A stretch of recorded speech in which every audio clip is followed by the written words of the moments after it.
Olha, ministro, assim, sinceramente, me desculpe a forma como eu vou colocar a questão.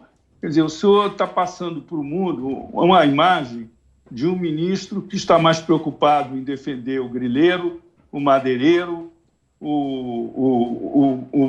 garimpeiro, e que não defende nem a floresta nem os índios. Essa é a imagem que está disseminada no mundo.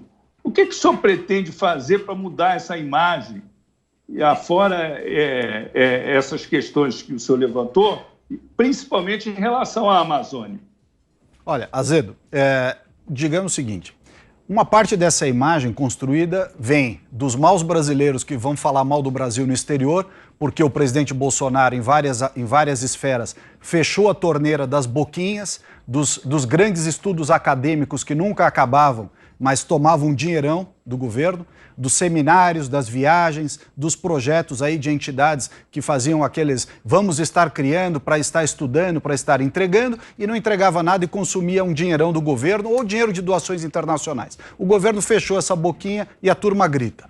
Por outro lado, jornalistas que estão mais para ativistas de esquerda também se somaram a esse esforço internacional de denegrir o país só para bater no Bolsonaro. Quer dizer, ao invés de olhar para o Brasil, estavam mais preocupados com a rixa política, eleitoral, ideológica, seja lá o que for. Agora, com relação ao mérito da questão, e eu acho que você tem um ponto, que é a necessidade de nós melhorarmos essa questão da imagem, comunicar melhor e tudo isso, você tem razão nesse aspecto.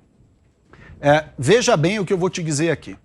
Outros ministros de meio ambiente, tidos como exemplo, né, alguns deles até na lista da rachadinha ali da Assembleia Legislativa do Rio de Janeiro, foram aqueles que não olharam para as pessoas, foram receber prêmios no mundo inteiro e deixaram a população brasileira da Amazônia para trás. 25 milhões de brasileiros que vivem na região mais rica do país em termos de recursos naturais, com o pior índice de desenvolvimento humano. Então, quando eles viajavam para o exterior para receber prêmio, para dar palestra em francês e universidade, o brasileiro aqui da Amazônia estava se dando mal.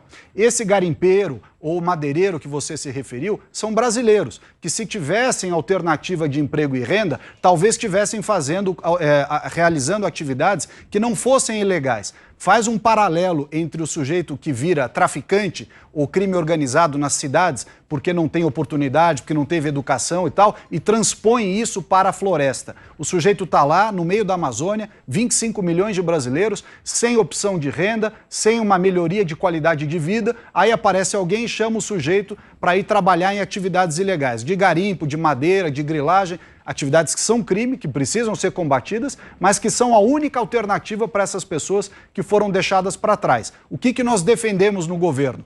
Que essas atividades, que são feitas há 20 anos, que já estavam acontecendo na Amazônia há 20 anos, quando todos esses ex-ministros do meio ambiente foram ministros também.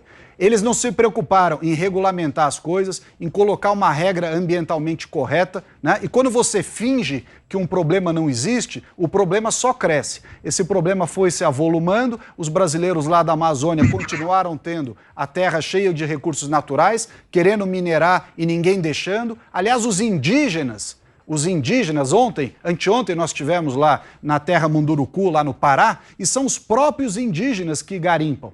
Não é essa história de homem branco invadindo a terra indígena, dominando o índio e não sei o quê. Essa história lá, em vários outros lugares, não é verdadeira. Ela pode ser verdadeira em outras terras indígenas. Mas nos Caiapós, no Munduruku, no Cinta Larga, lá em Rondônia, em vários outros lugares, são os próprios indígenas que querem garimpar e viver melhor. Você pode regulamentar essa atividade, colocar regras restritivas, porém fazer um licenciamento ambiental e permitir que o indígena melhore de vida. Agora, o que está vigente é essa mentalidade que o indígena deve viver de arco e flecha caçando e não pode, né, fazer nenhuma atividade econômica, nem de agricultura, nem de mineração. E é nisso que está levando esse problema social em toda a Amazônia.